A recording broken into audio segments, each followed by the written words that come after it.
Now we come to part 3, the tale of Bharunda Birds. On his part, the crow said, "Let your honor go inside your mansion while I go in search of food." With these words, Lightwing left Goldy's presence and flew into the dense forest, where he noticed a wild buffalo lying killed by a tiger. He ate his fill of the animal's flesh and then, pecking out a choice piece of meat crimson as fresh palasha flowers, flew back to Goldy's residence and called out to his friend, "Hey there, come out, friend Goldy, come and enjoy this nice bit of meat that I have brought you." Each highly gratified by others' efforts, ate the other's food out of affection. Goldy had already gathered with diligence a great heap of rice and millet. "Pray, eat and enjoy this grain that I have done my best to gather for you, my friend," he said. This is truly the seed of friendship, as the proverb puts it neatly. Giving and receiving each other's secrets, sharing, dining, entertaining, these 6 are sure signs of affection. Thus, as the time passed, the mole, charmed by Lightwing's attention, grew so trusting that he would snuggle between the crow's wings and rest there. Now, one day, Lightwing appeared with tears welling from his eyes and words made indistinct by his sobbing to announce, "Oh, my dear friend Goldy, I'm so sickened by this place that I'm intent going elsewhere." "Why, what's the reason, dearest friend, for my feeling so disgusted with this land?"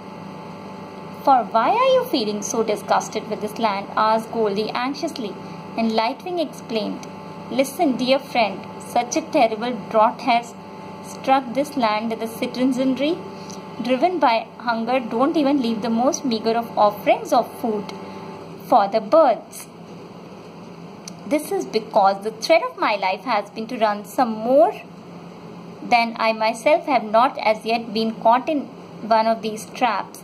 This is a situation I am shedding tears because I have to go to another land." "If that is so, where are you planning to go? Tell me that," said Goldy. Then Lightwing answered, "In the far south, in the heart of a dense forest, lies a great lake where my bosom friend, a tortoise named Slowcoach, lives, who is dearer to me than even you are. He will provide me with delicate bits of fish, easy on the stomach, and there I shall pass my days happily in his company, enjoying the delights of his conversation that is liberally spiced with pithy sayings. To tell you the truth, I simply cannot bear to see the kind of decimation of us birds that is going on here. There is wisdom in saying, how fortunate indeed are those who do not have to see the country ravished, the family ruined, a dear wife ravished, or a friend on the edge of a precipice. In the circumstances," said Goldy, "I think I shall go with you, for I too have great sorrow." "Oh," said Lightwing solicitously, "what kind of sorrow?" To this Goldy's reply was, "Ah, my friend, there is much to tell. After we get there, I shall tell you everything. But listen," interjected the crow. "I travel by air, and you move on the ground. How can your honor accompany me to the place where the lake is?" Goldy answered, "If the protection of my life is at all of any consequence, even your honor might let me ride on your back and carry me along," proceeding very gently. Hearing the mole's words, the crow was delighted. "If that is how your honor feels, I am indeed blessed. No one can be more fortunate than I." "Then that's settled. Let us do this way.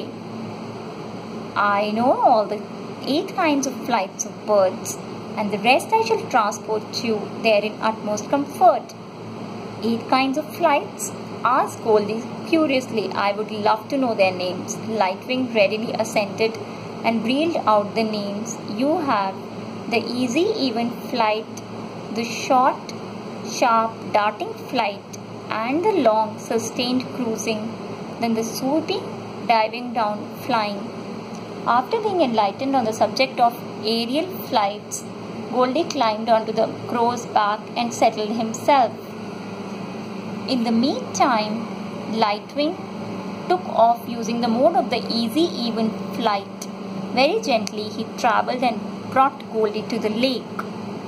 In the meantime, Slowcoach, who had been riding closely watching a crow approaching with a mole riding piggyback, wondered who on earth could this be, and being a good judge of time and place, he quickly ducked into the water. Lightwing now alighted on a tree growing beside the lake, and having deposited Goldy in a little hollow, hopped onto a branch and cried out in sharp, high tones, "Hey there, Slowcoach! Come, here I am, your friend Lightwing. After a long absence I have arrived here at the lake, and my heart is filled with the longing to see you, my dear friend. So come quickly embrace me, for it is aptly said, can sandal paste blended with chilled camphor or snowflakes delightfully cool compared with the refreshing touch of a friend's body, they are not a 16th part of this delight." When he heard Lightwing called out to him, Slowcoach made a close inspection of the collar, and recognizing this friend, quickly emerged from the water. His body quivered with delight, his eyes brimmed over with tears of joy, as he said apologetically, "I did not at first recognize you. Do forgive this lapse on my part." With these words, the tortoise embraced Lightwing, who had flown down from the tree onto the ground. Then the two friends, after exchanging embraces, sat down together at the base of the tree with their bodies still thrilling with happiness, and they began exchanging news and recounting all the events that had happened in their lives over the long period of time they had not seen each other.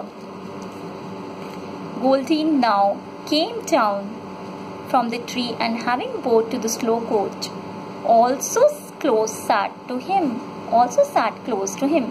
Looking him over carefully, the tortoise asked Lightwing, "Hey friend, who is this mole, and why have you brought him here with such care, letting him ride on your back when he is your natural food?"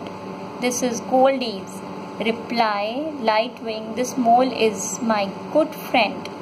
He is almost my second life. Why explain at great length? As the showers of rain caught, as the stars in the sky, as particles of dust on the earth defy enumeration, so does the virtue of this noble soul, are beyond all reckoning. But disaffected with the world, he now seeks your presence. And what may his reason be for turning away from worldly matters?" queried Slowcoach. "I asked him that very same question, and his answer was that after arriving at this place, he would tell me all about it, but he has not said anything as yet. Friend Goldy, now that we are here, won't you tell us the reason for your aversion from all worldly things?" Then Goldy began the tale of Goldy's sorrows. Now, for second part, we see the Goldy's sorrows.